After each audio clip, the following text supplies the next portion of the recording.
tahanan, damit, pagpapasuso, edukasyon, pagkain, ilan sa mga pangangailangan ng musmus.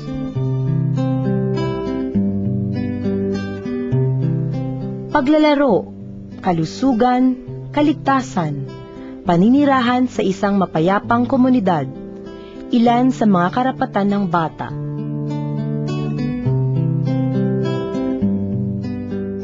Ang pagbibigay ng mga pangangailangan at pagtupad ng mga karapatan ay ilan sa mga salik na huhubog sa isang malusog at masayang bata.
Bakal na matinding kahirapan, wala na ring katiyakan ang mahusay na paglaki ng mga anak ng dalawang pamilya.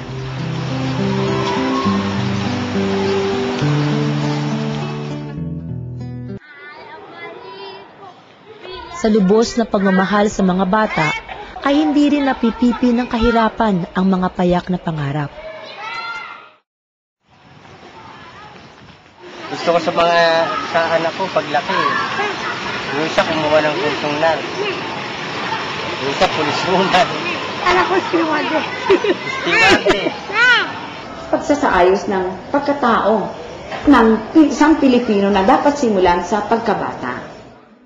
Kailangan natin ang pakikiisa ng buong pamayanan. Hindi natin kayang gawin ito na nag-iisa kahit na gaano kalaki ang ating NGO sapagkat ang paghubog ay isang community event.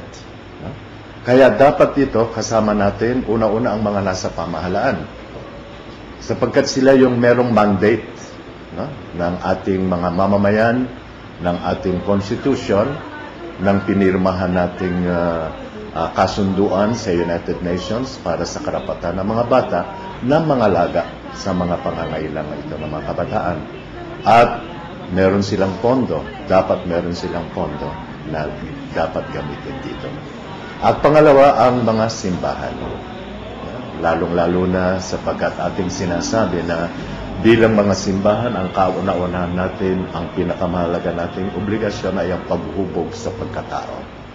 At natural, inaasahan din natin yung ibang mga NGOs, kahit na sa ibang larangan yung kanilang advocacy, makilala rin nila ang talagang batayang kahalagahan nitong ginagawa ng Akak Bata at ng ibang mga samahan o organisasyon.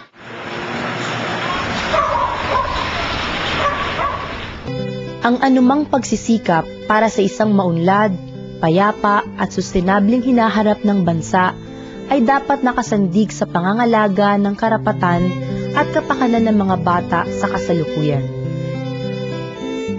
Dahil sila ang magmamana ng kinabukasan.